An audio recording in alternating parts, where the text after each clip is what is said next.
waxaan doonayay inaan ku weydiisto hal ubax si aan u fuliyo codsiga gabadhayda.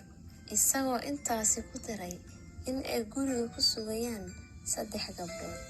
Bahalkii ayaa odayga weydiiyey, Ma 3 gabdhood ayaa leedahay? Haddii mid ka mid ah gabdhahaada ay siinaysid, waan ku cafinayaa. Haddii ay imaan weydana, waan ku ciqaabi doonaa. bahalkii oo sii hadlaya ayaa yidhi, Hadiyadahan iyo ubaxan u gey gabdhahaaga. bahalkii ayaa odaygii siiyey sanduuq ay ka buuxaan dahab iyo dheeman. Markii uu gurigii tagay ayuu hadiyadihii ku wareejiyey gabdhihiisa, inkasta oo uu murugaysnaa.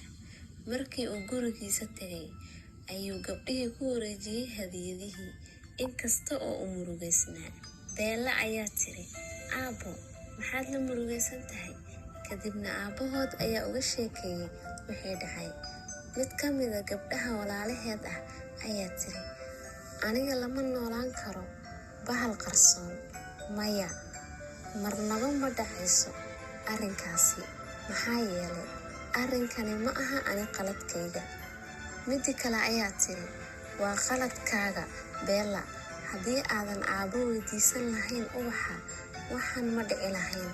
Waxaa hadalkii qaadatay Beella oo tiri, waa sax, wixii dhacay oo dhan waxay u dhaceen aniga sababteeda. Halkaasi ayaan aadi doonaa si aan ula noolaado bahalkaas. Odaygii ayaa yidhi, Gabadhayda dib ayaan qoorta kugu geliyey. iyana waxay ugu jawaabtay, aabbo, waxba ha iga walwalin, waan soo laaban doonaa.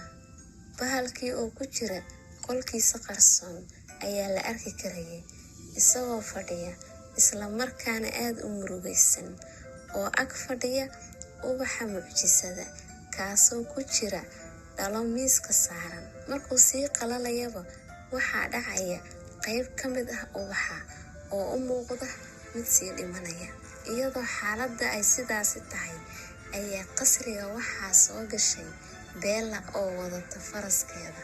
Waxayna tiri, yaa jooga halkani? Aniga waxaan ahay Beella, waxaana halkan u imaaday si aan u fuliyo ballanta aabbahay. Qof ma joogo miyaa? Beella, ma doonaysaa inaad halkan ku noolaato? Maxaad iga aaminsan tahay? Ma ku cabsi geliyey? Ma isguursan karnaa? Maya, taasi ma dhici karto. Wejigaaga aad baan uga baqayaa, mana doonayo inaad i guursato. Saacaddii iyo shumicii guriga yaalay ayaa si diiran ugu soo dhaweeyey halkaasi. Hase yeeshee, waxaa cajiib la noqotay in ay aragto saacad iyo shumac hadlaya. Shumicii ayaa ku yidhi, waxaa doonto waad samayn kartaa. Balse saacaddii ayaa hadalkii ka boobtay oo tiri, marka laga reebo qolka kore ee qaaska ah.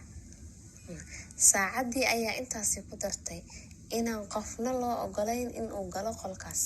Kadibna qolkeeda jiifka ayay geeyeen si ay halkaasi ugu nasato. Laakiin gabadha waxay u sheegeen in ay caawa la cashayn doonto milkiilaha qasriga oo ahaa bahalka. Dhowr jeer ayuu isku dayay bahalkii in uu ku qanciyo gabadha in ay la cashayso. Waxay ku adkaysatay intaasi ayna suurtagal ahayn.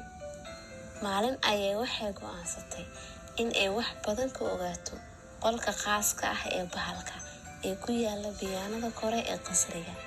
Albaabka ayay furtay, waxayna soo gashay qolka cabsida badan. Waxay aad ula yaabtay dhibaatada qolka ka muuqata.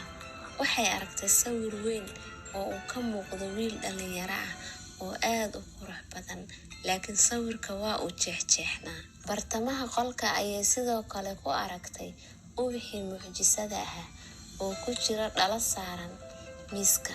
Beella waxay isku dayday in ay taabato ubaxa, hase yeeshee durbadiiba waxaa ku soo booday bahalkii oo ku qaylinaya, Dhiiranida, sidee ku soo geli kartaa qolkan iyadoo aan ka dhig mamnuuc in la soo galo? Waxaad rabtaa inaad ku qosasho wejigayga xunka ah. waxa uu durbadiiba amray in ay qolka si degdega uga baxdo.